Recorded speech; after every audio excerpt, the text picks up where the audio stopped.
భక్తులారా, సృష్టిలోని ప్రతి అణువు ఒక నియమానికి లోబడి నడుస్తుంది. ముఖ్యంగా సూర్యోదయానికి ముందు వచ్చే ఆ పవిత్ర సమయం అనంతమైన శక్తికి నిలయం. రాత్రి 3వ జాము ముగిసి 4వ జాము మొదలయ్యే ఆ క్షణాల్లో ప్రకృతిలో వినిపించే శబ్దాలు కేవలం గాలి తరంగాలు కావు. అవి సాక్షాత్తు ఆ పరమాత్మ మనతో మాట్లాడే సంకేతాలు. ఈ ఆధ్యాత్మిక రహస్యం మీకు పూర్తిగా అర్థం కావాలంటే ఈ కథలో దాగి ఉన్న పరమార్థాన్ని ఎక్కడా ఆపకుండా చివరి వరకు వినండి. మారుమూల పల్లెటూరు అయిన శాంతిపురంలో మాధవ శర్మ అనే ఒక వేద పండితుడు నివసించేవారు. ఆయన మనసు ఎప్పుడూ భగవన్నామ స్మరణతో నిండి ఉండేది. ఆయన నివసించే ఆ చిన్న ఇల్లు నిత్యం ధూపదీపాలతో, వేదమంత్రాల ప్రతిధ్వనులతో అత్యంత ప్రశాంతంగా, దివ్యమైన కాంతితో కళకళలాడుతూ ఉండేది. మాధవ శర్మ ప్రతిరోజూ బ్రహ్మ ముహూర్తంలో అంటే తెల్లవారుజామున సరిగ్గా 3 గంటలకి నిద్రలేచి తన నిత్యకర్మలను పూర్తి చేసుకునే అలవాటు కలిగినవారు. ఒకరోజు రాత్రి ఆయన గాఢ నిద్రలో ఉండగా అకస్మాత్తుగా ఒక వింతైన శబ్దం ఆయనకు వినిపించింది. అది పక్షుల కెలకలరావం కాదు, చెట్ల ఆకుల గలగలలు అంతకన్నా కాదు. ఏదో ఒక దివ్యమైన కంచుగంటం రోగుతున్నట్లుగా చాలా స్పష్టంగా ఆ నిశ్శబ్దంలో ప్రతిధ్వనించింది. ఆ శబ్దం వినగానే ఆయన మనసులో ఒక తెలియని ఆధ్యాత్మిక ప్రకంపన మొదలైంది. గరుడ పురాణం ప్రకారం ఇలాంటి పవిత్ర సమయాల్లో వినిపించే శబ్దాలకు ఒక అద్భుతమైన ప్రాముఖ్యత ఉంటుంది. మాధవ శర్మ వెంటనే పడకదిగి కిటికీ దగ్గరకు వెళ్లి బయటకు చూశారు. ఆకాశంలో నక్షత్రాలు ఎంతో ప్రకాశవంతంగా మెరుస్తూ భూమిపై ఒక వెండి వెలుగును చిందిస్తున్నాయి. చుట్టూ అంతా నిశ్శబ్దంగా ఉన్నా ఆ ఘంటానాదం మాత్రం ఎక్కడి నుండో పిలుస్తున్నట్లుగా ఆయనకు అనిపిస్తూనే ఉంది. మన సనాతన ధర్మశాస్త్రాలు చెబుతున్న దాని ప్రకారం అర్ధరాత్రి దాటిన తర్వాత ప్రకృతిలో సాత్విక గుణం పతాక స్థాయిలో ఉంటుంది. ఆ సమయంలో మనకు వినిపించే చిన్న శబ్దం వెనుక కూడా ఒక దైవికమైన హెచ్చరికగాని, ఒక గొప్ప జీవన సత్యంగాని దాగి ఉంటుందని గరుడ పురాణంలో ఎంతో లోతుగా వివరించబడింది. మాధవ శర్మకు ఆ శబ్దం వినగానే భయం కలగలేదు సరే కదా, ఏదో ఒక నూతన విషయాన్ని తెలుసుకోబోతున్నాననే ఆనందం కలిగింది. ఆయన తన గదిలో ఉన్న దీపాన్ని వెలిగించి ఆ వెలుగులో గరుడ పురాణ గ్రంథాన్ని చేతుల్లోకి తీసుకున్నారు. లోక కళ్యాణం కోసం ఆ గ్రంథంలో దాగి ఉన్న రహస్యాలను శోధించడం మొదలుపెట్టారు. ఆ క్షణంలో ఆయనకు అర్థమైంది ఏమిటంటే ఈ విశ్వం తనలో తాను ఎన్నో వింతలను, విశేషాలను దాచుకుంది. వాటిని గ్రహించే శక్తి కేవలం నిర్మలమైన మనసు ఉన్నవారికే లభిస్తుంది. ఆ ఘంటానాదం మళ్లీ మళ్లీ వినబడుతుంటే అది గ్రామ శివార్లలో ఉన్న పురాతన ఆలయం వైపు నుండి వస్తున్నట్లు ఆయన గుర్తించారు. బయట ఇంకా చీకటిగా ఉన్నా ఆయన మనసులో మాత్రం ఒక అద్భుతమైన ఆశావాదం వెలుగుతూనే ఉంది. ధైర్యాన్ని కూడగట్టుకుని చేతిలో ఒక చిన్న లాంతరు పట్టుకుని పసుపు వస్త్రాలను ధరించి ఆ శబ్దం వస్తున్న దిశగా అడుగులు వేయడం మొదలుపెట్టారు. ఆ ప్రయాణం కేవలం బాహ్యమైనది కాదు, అది ఆయన అంతరాత్మలోకి వెళ్లే ఒక ఆధ్యాత్మిక మార్గంలా తోచింది. ప్రతి అడుగులోనూ భగవంతుని నామాన్ని స్మరిస్తూ చల్లని గాలిని ఆస్వాదిస్తూ ముందుకు సాగుతున్నారు. ఆ సమయంలో ప్రకృతి మొత్తం నిద్రపోతున్నట్లు అనిపించినా ఆయనకు మాత్రం ప్రతి చెట్టు, ప్రతి రాయి చైతన్యవంతంగా కనిపిస్తున్నాయి. అడవి మార్గం గుండా సాగుతున్న ఆయన ప్రయాణంలో ఎక్కడా అడ్డంకులు ఎదురుకాలేదు. బదులుగా ఒక తెలియని దివ్యశక్తి ఆయనను నడిపిస్తున్నట్లు అనిపించింది. గాలిలో పారిజాత పుష్పాల సువాసన వ్యాపించి ఉంది. అది ఆ వాతావరణాన్ని మరింత పవిత్రంగా మార్చేసింది. ఆ పవిత్రమైన గాలిని పీలుస్తూ మాధవ శర్మ అడుగులో అడుగు వేసుకుంటూ ముందుకు సాగారు. ఆయన మనసులో గరుడ పురాణంలోని శ్లోకాలు ఒక్కొక్కటిగా మెదలసాగాయి. సాధారణంగా అర్ధరాత్రి దాటిన తర్వాత వచ్చే శబ్దాలను విని చాలామంది భయపడుతుంటారు. కాని జ్ఞానులు మాత్రం వాటిని భగవంతుడి సంకేతాలుగా భావిస్తారు. ఆ కంచుగంట మ్రోత వినబడుతున్న కొద్దీ ఆయన హృదయం ఒక తెలియని దివ్యానుభూతికి లోనవుతోంది. అది భయపెట్టే శబ్దం కాదు, ఒక తల్లి తన బిడ్డను ప్రేమగా పిలిచే పిలుపులా ఉంది. ప్రకృతిలో నిక్షిప్తమై ఉన్న శక్తి ఆ సమయంలోనే అత్యంత చైతన్యవంతంగా ఉంటుందని, ఆ సమయంలో ఎవరైతే మేల్కొని ఉంటారో వారికి విశ్వం తన రహస్యాలను వెల్లడిస్తుందని ఆయనకు బాగా తెలుసు. దట్టమైన చెట్ల మధ్య నుండి సాగిపోతున్న ఆ దారిలో వెన్నెల వెలుగు ఆకుల మధ్య నుండి భూమిపై పడి ముగ్గులు వేసినట్లుగా ఉంది. ప్రతి అడుగులోనూ ఒక కొత్త ఉత్సాహం, ఒక కొత్త ఆశ చిగురిస్తోంది. ఆ ఘంటానాదం మారుమోగుతున్న కొద్దీ ఆయనలో ఉన్న అజ్ఞానమనే చీకటి తొలగిపోయి జ్ఞానమనే జ్యోతి వెలుగుతున్నట్లు అనిపించింది. మాధవశర్మ ఆలయ ప్రాంగణానికి చేరుకునేసరికి అక్కడి వాతావరణం చూసి ఆయన అప్రతభుడయ్యారు. ఆ పాత కోవెల ఎప్పుడూ వెలవెలబోతూ ఉండేది, కాని ఈరోజు మాత్రం అది అద్భుతమైన కాంతితో వెలిగిపోతోంది. ఎక్కడా దీపాలు వెలిగించినట్లు కనిపించడం లేదు. కాని గోపురము నుండి విగ్రహం వరకు ఒక దివ్యమైన బంగారు వర్ణపు వెలుగు ప్రసరిస్తోంది. గరుడ పురాణంలో చెప్పబడినట్లుగా పవిత్రమైన ఆత్మలు లేదా దేవత మూర్తులు సంచరించే సమయంలో ఇలాంటి కాంతి దర్శనమిస్తుంది. ఆ ఘంటానాదం ఇప్పుడు మరీ స్పష్టంగా, లయబద్ధంగా వినిపిస్తోంది. అది ఒక హెచ్చరిక కాదు, అది ఒక ఆహ్వానం. మానవ జన్మ కేవలం ప్రాపంచిక సుఖాల కోసం కాదు, అంతకు మించిన ఉన్నతమైన లక్ష్యం ఏదో ఉందని ఆ శబ్దం గుర్తుచేస్తోంది. లోకమంతా నిద్రపోతున్న వేళ ప్రకృతి మాత తన బిడ్డలను మార్గంలో నడవమని ప్రోత్సహిస్తున్నట్లుగా ఉంది. ఆ సమయంలో మనకు వినిపించే ఇలాంటి శబ్దాలు మన లోపల ఉన్న సుప్త చేతనను మేల్కొల్పడానికి వస్తాయని శర్మగారు గ్రహించారు. ఆయన నెమ్మదిగా ఆలయ గర్భాలయం వైపు నడిచారు. ప్రతి అడుగులోనూ ఒక వింతైన కంపనం ఆయన పాదాల నుండి మెదడు వరకు పాకుతోంది.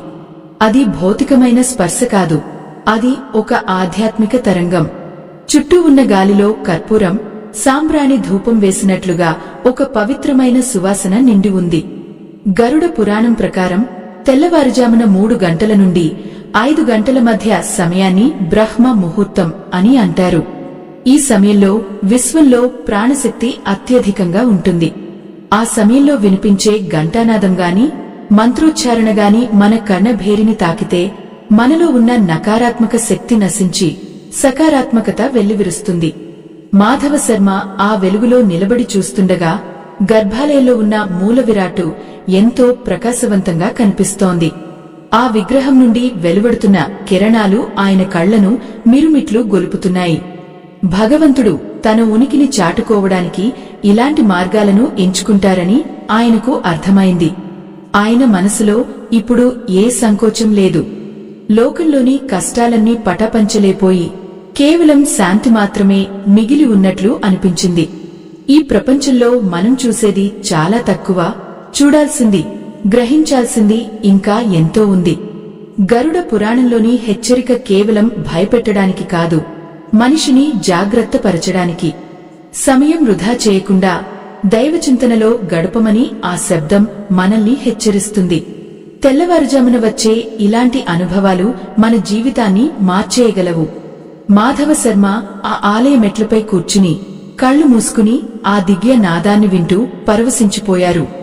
ఆయనకు ఇప్పుడు ప్రపంచం మొత్తం ఒకే ఒక నాదంతో నిండి ఉన్నట్లు అనిపించింది. అది ఓంకార నాదం కావచ్చు, లేదా సృష్టికర్త యొక్క స్పందన కావచ్చు. ఈ స్థితిలో ఉన్నప్పుడు మనిషికి ఆకలి, దప్పిక, భయం ఏవీ దరిచేరవు. కేవలం ఆ పరమాత్మతో అనుసంధానమైన అనుభూతి మాత్రమే మిగులుతుంది. ఆ ప్రశాంతతలో ఆయనకు ఎన్నో జీవన సత్యాలు బోధపడసాగాయి. ఆ ప్రశాంతతలో ఆయనకు ఎన్నో జీవన సత్యాలు బోధపడసాగాయి. ఆ ఘంటానాదం క్రమంగా ఒక మంత్రోచ్చారణలా మారి ఆయన హృదయాంతరాలలో ప్రతిధ్వనించడం మొదలైంది. గరుడ పురాణం కేవలం మరణానంతర విషయాల గురించి మాత్రమే కాదు, జీవించి ఉన్నప్పుడు మనిషి ఎలా మేల్కొనాలో కూడా చెబుతుంది. ముఖ్యంగా రాత్రి 3వ గంట అంటే ప్రకృతిలో ఉన్న దేవతా శక్తులు భూమిపైకి దిగివచ్చే సమయమని ఆ గ్రంథం స్పష్టం చేస్తోంది. ఆ సమయంలో ఎవరైతే మేల్కుని ఆ దైవిక శబ్దాలను వింటారో వారి జన్మ ధన్యమవుతుంది. మాధవశర్మ తన చుట్టూ ఉన్న ఆ వెలుగును చూస్తూ తన పూర్వీకులు చెప్పిన మాటలను గుర్తు చేసుకున్నారు. నాయనా, నిశ్శబ్దంలోనే పరమాత్మ మాట వినిపిస్తుంది అని ఆయన తండ్రి చెప్పిన మాట ఇప్పుడు అక్షర సత్యమైంది. ఆలయంలోని ప్రతి రాయి ఒక కథ చెబుతున్నట్లు, ప్రతి శిల్పం ఒక వేదమంత్రాన్ని జపిస్తున్నట్లు ఆయనకు అనిపించింది. ఈ సృష్టిలో ఏదీ ఊరికే జరగదు. ప్రతి చిన్న మార్పు వెనుక ఒక పెద్ద ఉద్దేశ్యం ఉంటుంది. మనం నిత్యం ఎదుర్కొనే సమస్యలు, బాధలు అన్నీ ఆ పరమాత్మ వెలుగు ముందు చిన్నవిగా తోస్తాయి. సనాతన ధర్మాన్ని కాపాడే ప్రయత్నంలో మీ వంతు సాయాన్ని వీడియో చివర్లో ఉన్న స్కానర్ ద్వారా అందించి భగవంతుని ఆశీస్సులు పొందండి. ఇలాంటి ఆధ్యాత్మిక విషయాలను 10 మందికి పంచడం కూడా ఒక గొప్ప సేవ వంటిదే. మాధవ శర్మ ఆ దివ్య వెలుగులో ఉండగా తన మనసులోని ఆందోళనలన్నీ మంచులా కరిగిపోవడం గమనించారు. లోకంలో ఎందరో జనం నిద్రలో మునిగిపోయి ఉండగా తనకు మాత్రమే ఈ అదృష్టం ఎందుకు దక్కిందని ఆయన ఆలోచించసాగారు.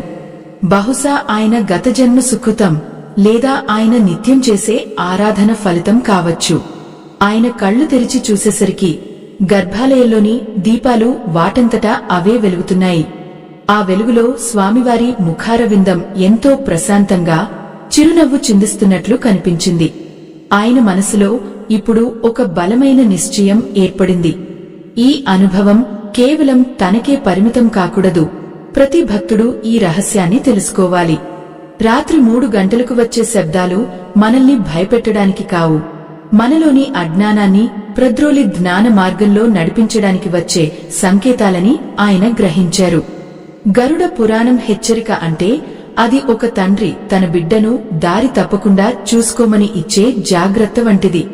మనం చేసే పనులు, మనం ఆలోచించే విధానం అన్నీ ఆ సమయంలోనే శక్తిని పొందుతాయి. ఆ వెలుగు క్రమంగా విస్తరిస్తూ ఆలయ ప్రాంగణం మొత్తాన్ని నింపేసింది. అక్కడ ఉన్న చెట్లు, పక్షులు కూడా ఆ మంత్రముగ్ధ స్థితిలో ఉన్నట్లు నిశ్శబ్దంగా ఉన్నాయి. ఆ సమయంలో ఆయనకు ఒక వింతైన దృశ్యం కనిపించింది. గాలిలో కొన్ని మెరిసే రూపాలు అటూ ఇటు తిరుగుతున్నట్లు, అవి ఆ భగవంతుడికి కైంకర్యం చేస్తున్నట్లు ఆయనకు తోచింది. అది భ్రమ కాదు, అది ఒక ఆధ్యాత్మిక సత్యం. మన కళ్లకు కనిపించని ఎన్నో శక్తులు ఈ ప్రపంచంలో మనల్ని రక్షిస్తూ ఉంటాయి. మనం వాటిని గుర్తించలేకపోవడానికి కారణం మన మనసులో ఉన్న రజో తమో గుణాలే. కాని ఈ బ్రహ్మ ముహూర్తంలో ఆ గుణాలు అణిగిపోయి సాత్వికత పెరుగుతుంది కాబట్టి మనకు ఇలాంటి దివ్య దర్శనాలు కలుగుతాయి. మాధవ శర్మ ఆనందంతో ఉప్పొంగిపోయారు. తన జీవితానికి ఒక పరిపూర్ణమైన అర్థం దొరికినట్లు భావించారు. లోకంలోని సంపదలు, హోదాలు ఈ ఆనందం ముందు ఏమాత్రం సరితూగవు. ఆయన భక్తితో ఆ స్వామికి సాష్టాంగ నమస్కారం చేశారు. ఆ నేలమీద పడుకున్నప్పుడు ఆయనకు భూమాత యొక్క స్పందన కూడా స్పష్టంగా వినిపించింది. భూమి నుండి ఒక రకమైన ఊరట, ఓదార్పు ఆయనకు లభించింది. ఆ ఘంటానాదం ఇప్పుడు నెమ్మదిగా తగ్గుతూ ఒక మధురమైన వేణుగానంలా మారి ఆయన ప్రాణాలను తాకింది. ఆ మధురిమలో ఆయన తనను తాను పూర్తిగా మరచిపోయారు. ఆ మధురిమలో ఆయన తనను తాను పూర్తిగా మరచిపోయారు. ఆ ఘంటానాదం, ఆ వేణుగానం రెండు కలిసి ఆయన ఆత్మలో ఒక అద్భుతమైన మార్పును తీసుకువచ్చాయి. గరుడ పురాణంలో చెప్పబడిన ఆ హెచ్చరిక యొక్క అసలు ఉద్దేశ్యం భయపెట్టడం కాదు, మనల్ని మేల్కొల్పడం అని ఆయనకు అప్పుడు అర్థమైంది. రాత్రి 3 గంటల సమయంలో వినిపించే ఇలాంటి శబ్దాలు సాక్షాత్తు ఆ పరమాత్మ మనల్ని తన వైపుకు పిలుస్తున్నట్లు లెక్క. ఈ ప్రపంచంలో మనం శాశ్వతం కాదని, మన ప్రతి నిమిషం విలువైనదని ఆ శబ్దం మనకు గుర్తుచేస్తుంది. తెల్లవారుజామున ఆకాశం నుండి కురిసే ఆ దివ్య శక్తిని మనం గ్రహించినప్పుడు మన జీవితంలోని చీకట్లు అన్నీ తొలగిపోయి వెలుగులు నిండుతాయి. మాధవ శర్మ ఆలయ మెట్ల నుండి లేచి నిలబడినప్పుడు ఆయన శరీరం ఒక కొత్త చైతన్యంతో నిండిపోయింది. ఆయన కళ్లలో ఒక అచంచలమైన నమ్మకం, ముఖంలో ఒక ప్రశాంతమైన చిరునవ్వు కనిపించాయి. చుట్టూ ఉన్న చెట్లపై ఉన్న పక్షులు అప్పుడే మేల్కుని కెలకలరావాలు చేస్తున్నాయి. అవి కూడా ఆ పరమాత్మను స్తుతిస్తున్నట్లుగా ఆయనకు అనిపించింది.